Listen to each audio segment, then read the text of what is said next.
అప్పు ఇచ్చేటప్పుడు అవసరం లేదని రేషన్ కార్డు రుణమాఫీ ఎందుకని ప్రశ్నించారు మాజీ మంత్రి హరీష్ రావు. వడపోతలపై ఎక్కువ దృష్టి పెట్టిన కాంగ్రెస్ ప్రభుత్వం రేషన్ కార్డుకు లింకు పెట్టడం దారుణమని మండిపడ్డారు.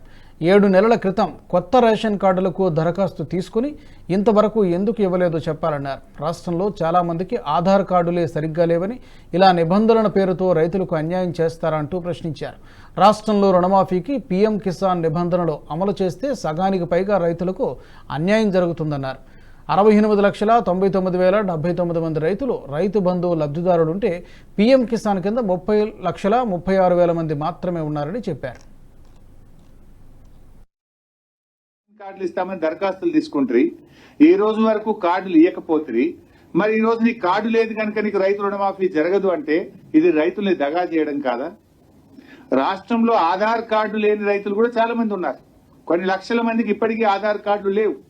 ఆధార్ కార్డు లేదు కనుక నీకు రైతు రుణమాఫీ చెయ్యము అంటే ఇది సబబా అని మేము అడుగుతా ఉన్నాం.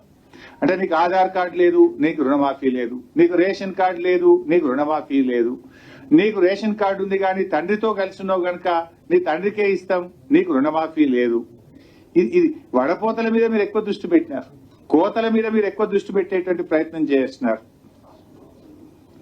అప్పు ఇవ్వడానికి అవసరం లేని రేషన్ కార్డు అప్పు మాఫీ చేయడానికి మాత్రమే ఏం అవసరం? దీన్ని రాష్ట్ర ప్రభుత్వం ఆలోచించి ఇలాంటి షరతులు తక్షణమే ఉపసంహరించుకోవాలి. అతను రైతా కాదా చూడండి. నిజమైన రైతు రుణమాఫీ జరగాలంటే పాస్బుక్ ఆధారంగా రుణమాఫీ చేయండి. ఏ రైతు బ్యాంకులో అప్పు తెచ్చుకున్నా ఈ కుటుంబం అనే షరతులు తొలగించి, రేషన్ కార్డు అనే షరతులు తొలగించి, పాస్బుక్ ఆధారంగా బ్యాంకులో రుణం తెచ్చుకున్న అందరూ రైతులకు రుణమాఫీ చేసినప్పుడే రైతులకు న్యాయం జరుగుతుంది.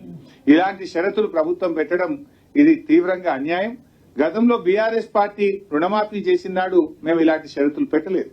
కుటుంబము అనేటువంటి ఈ వీడియో మీకు నచ్చినట్టయితే లైక్ చేయండి, 10 మందికి షేర్ చేయండి. అలాగే కామెంట్ల రూపంలో మీ అభిప్రాయాలను మాతో పంచుకోండి. Nationalist hub group of channels ను సబ్స్క్రైబ్ చేసుకుని తెలుగునాట జాతీయవాద జర్నలిజాన్ని ప్రోత్సహించండి. ఈ వీడియో కింద ఉన్న బెల్ ఐకాన్ పై క్లిక్ చేయడం మర్చిపోవద్దు.